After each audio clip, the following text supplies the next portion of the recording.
للہ و انا الیہ راجعون۔ اللہ یہ باپ تو نے دیا تیرا تھا تو نے لے لیا، بیٹا تیرا تھا میرا تھا تو نے دیا تو نے لے لیا، بیٹی میری تھی تیری بندی تھی تو نے دی تھی تو نے لے لی ہے، اللہ ہم تیری رضا پر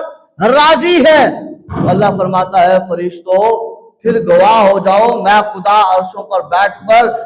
کر میں تمہارے سامنے اعلان کرتا ہوں، جنہوں نے صبر کیا ہے باپ پر صبر کیا ہے ان کے لیے بھی جنت میں محل تیار کر دو، اور جس باپ نے بیٹے کے صدمے پر صبر کیا ہے اور انا للہ و انا الیہ راجعون کہا ہے اس کے لیے بھی محل تیار کروا دو۔ فرمایا جس نے اپنی بیٹی کے لیے صبر کیا ہے فرمایا اس کے لیے بھی جنت میں محل تیار کر دو، اور جب محل بن جائے محل تیار ہو جائے اللہ پھر کیا کرنا ہے؟ کریم خدا فرماتا ہے پھر یہ کرنا ہے ایک تختی لے جاؤ اور اس تختی کو اس محل کے اوپر نصب کر دو اور اس کے اوپر لکھ دو بیت الحمد تعریف کیا گیا، یہ فلاں شخص کا گھر ہے جس نے دنیا میں بیٹھ کر اللہ کا ذکر اور صبر کیا ہے۔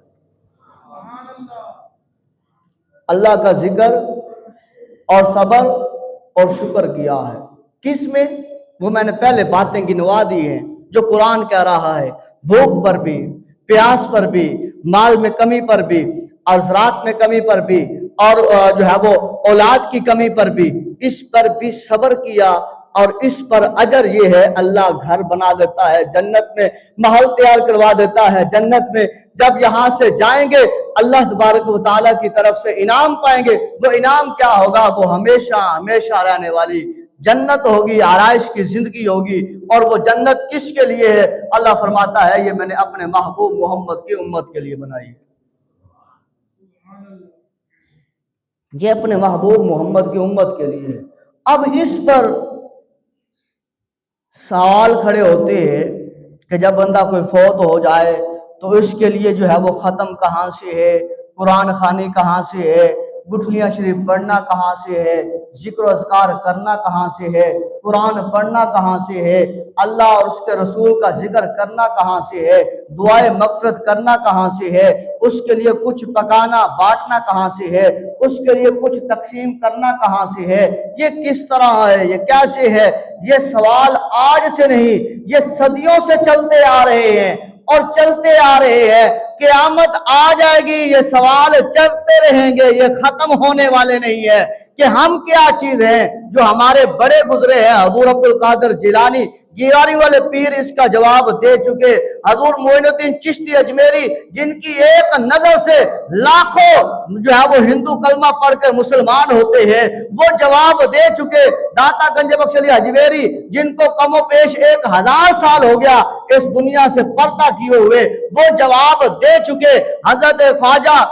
جو ہے وہ بختیار کاکی رحمت اللہ علیہ، بابا فرید الدین گنج شکر رحمت اللہ علیہ، اور بہاؤالدین زکریا رحمت اللہ علیہ، ملتان کی پہچان شاہ رکن عالم رحمت اللہ علیہ اس کا جواب دے چکے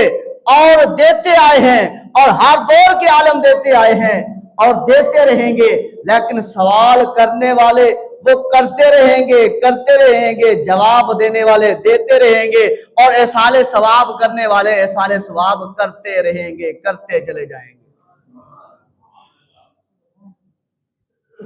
ہاں بھائی یہ کیسے؟ بھائی جو فوت ہوا ہے اس کے اوپر دیگیں پکانا، اس کے اوپر لاکھوں کا قرض لے کر اٹھا کر اس کی رسمات کرنا، یہ قرآن نے نہ فرض کی ہے یا نہ نبی کے فرمان نے فرض کی ہے، نہ اولیاء عظام نے فرض کی ہے، یہ ہم نے اپنے دل سے فرض کر رکھی ہے، جس کا ثواب نہ ہمیں دنیا میں ملتا ہے، نہ قبر میں ملتا ہے، نہ حشر میں ملتا ہے۔ آپ کہیں گے کیسے؟ وہ کیسے؟ قرآن کہتا ہے، نبی کا فرمان کہتا ہے کہ اگر تم نماز پڑھو گے اور نیت تمہاری یہ ہے کہ چودھری صاحب کو پتہ چل جائے کہ میں نماز پڑھنے والا ہوں، نماز تم پڑھو، حالانکہ نماز فرض ہے، کم و بیش 720 مرتبہ قرآن میں حکم آیا ہے نماز پڑھو نماز پڑھو، واقیموا الصلاۃ واقیموا الصلاۃ وارکعوا مع الراکعین، رکوع کرنے والوں کے ساتھ رکوع کرو، 720 مرتبہ، اور آدم سے لے کر امام الانبیاء صلی اللہ علیہ وسلم تک